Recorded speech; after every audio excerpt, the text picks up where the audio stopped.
Hey everyone, welcome back. Today we're looking at Xpeng. So Xpeng has launched the G9 SUV and the P7 sedan for the European market. Or at least they're establishing themselves within the European market by launching these two models. The Chinese EV maker Xpeng Motor is making its way into the European market, aiming to build its presence in the region. It plans to further expand this by increasing sales in this area. The P7 performance sedan and the G9 flagship crossover from Xpeng are now available in Denmark, Norway, the Netherlands, and Sweden, 4 different European markets. Now, both models are on show at eCar Expo 2023 in Stockholm, February the 3rd to the 5th. That was yesterday. Today is the 6th. Present, we're making this video. Now, the G9 and P7 also provides for effortlessly OTA updates, that's over-the-air updates, enabling both firmware and software to be enhanced during regular use. So Xpeng smart vehicles are available in Europe, promising speed charging, extensive battery life, and enjoyable driving experience inside the cabin. And thankfully, we've got a quote from the vice chair and president of Xpeng, said Brian Gu.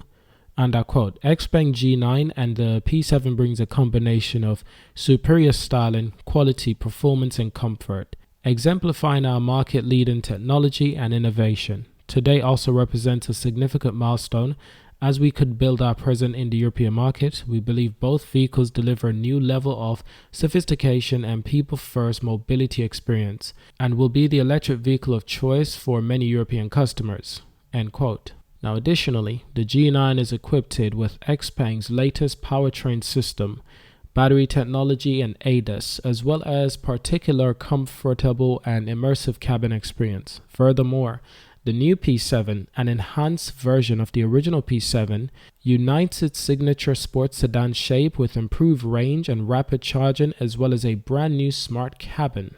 That's all nice. Xpeng's new models bring to Europe some of the most powerful and advanced EV technology. G9 packs a novel 800-volt silicon carbide. That's the platform capable of ultra-fast charging up to 300 kilowatts, which allows drivers to add 100 kilometers in just 5 minutes. That's wild. This makes it possible to charge 98 kilowatts battery from 10% to 80% in 20 minutes alone. That's pretty damn impressive. An exceptional result for such a size. The G9 offers a maximum range per single charge of 570 kilometers, that's WLTP range, rear-wheel drive, long range. It's even equipped with a electric tow bar with a maximum capacity of 1,500 kilograms, towed load, perfect for European lifestyle. Both the Xpeng G9 and P7 are outfitted with the company's custom-made advanced driver assisted system.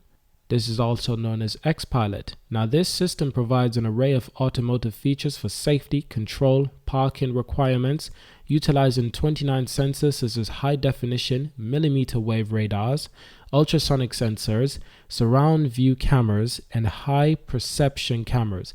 These enables the vehicles to drive with the confidence in varied driving environments. Very nice indeed.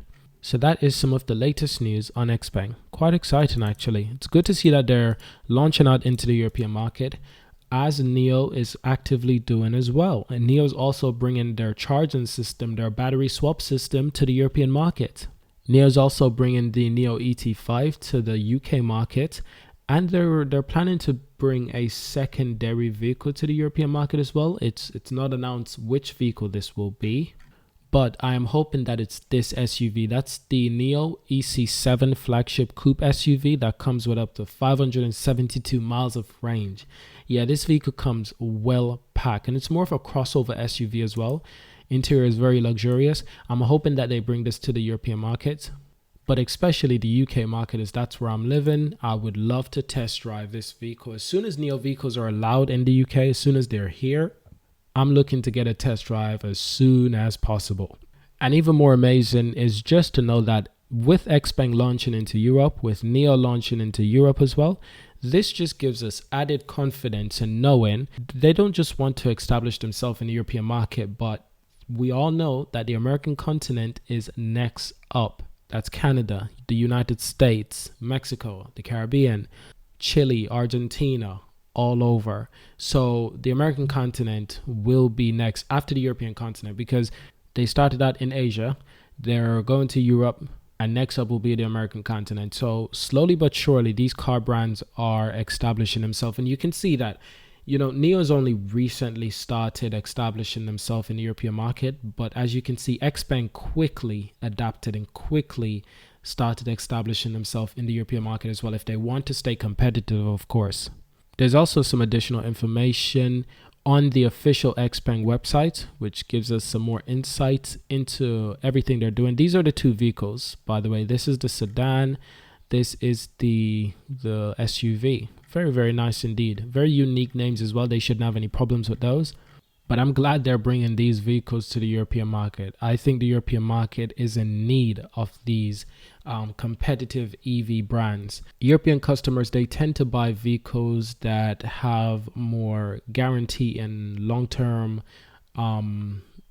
stability. They like good vehicles, which is why they tend to buy European-made vehicles like VWs, Renault. They like vehicles that are built by European companies because they tend to think that it's more reliable, essentially. So as long as Xpeng and NIO can build reliable electric vehicles, then there shouldn't be much of a problem.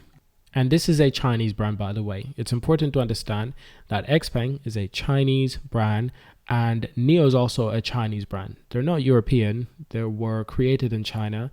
And that's good because basically China has been leading the way in electrification. They really have, compared to America. There's a few American companies who are really trying to create electric vehicles on a global scale. Tesla is probably the only one. There's Rivian that's trying, there's Lucid that's trying on a global scale.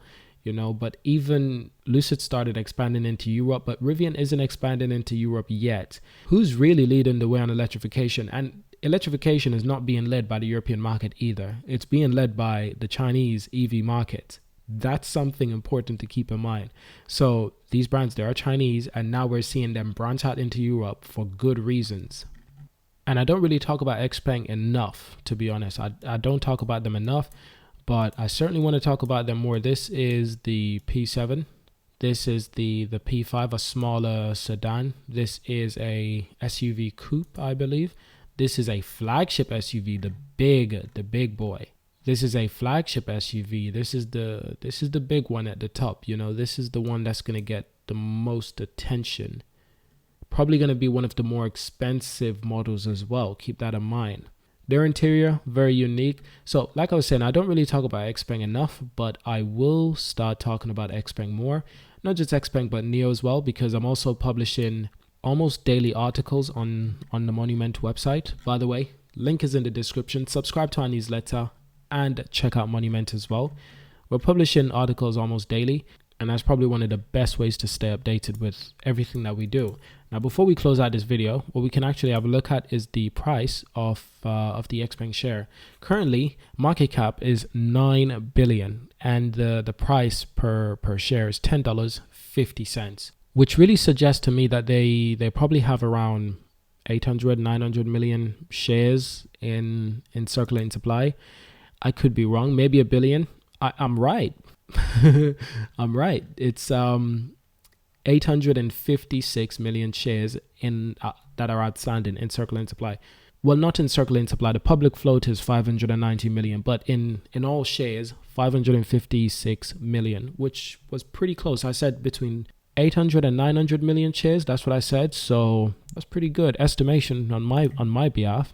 Now, the pre-market is open and they're down 1.5% in pre-market trading. So that's very interesting. Looking at the last month, though, let's look at how far the share price dropped, just below $9. And this is a look at market cap of companies like Tesla, Li Automotive. Can't believe Li Automotive is the second biggest company in terms of electric company by market cap. It's the second biggest electric company by market cap. Then there's Lucid Motors, because they've been trending a lot recently. Tesla has been ripping it, to be honest. Tesla's added at least 150 billion to their market cap in the last few weeks alone, in the last 2 to 3 weeks alone. So for everyone who's doubting that Tesla will go back up, it just skyrocket up.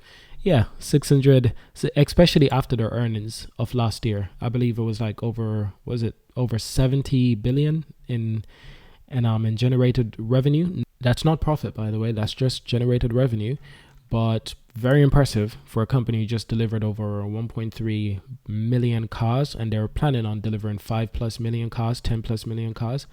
They're unstoppable, Teslas, to be honest, and they're in every market. Basically, they're in the most popular market so far.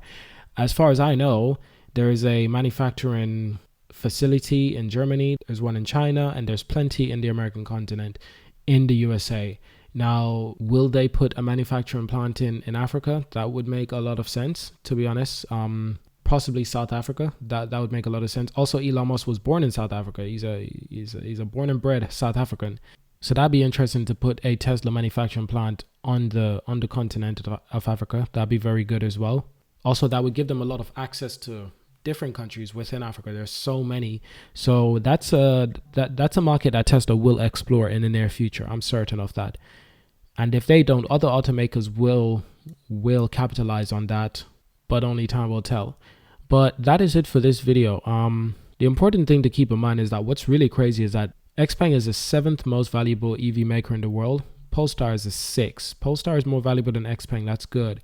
Rivian is stabilizing quite a bit, but I'm waiting for the price to drop a lot more. I believe the Rivian price can drop to at least $12, $13, even $10, but the market will have to really go down a lot. I believe around that price I can buy a few more Rivian shares. Not financial advice, just my own opinion. But thank you for watching. Subscribe to see more, leave a comment, and I'll see you in the next one.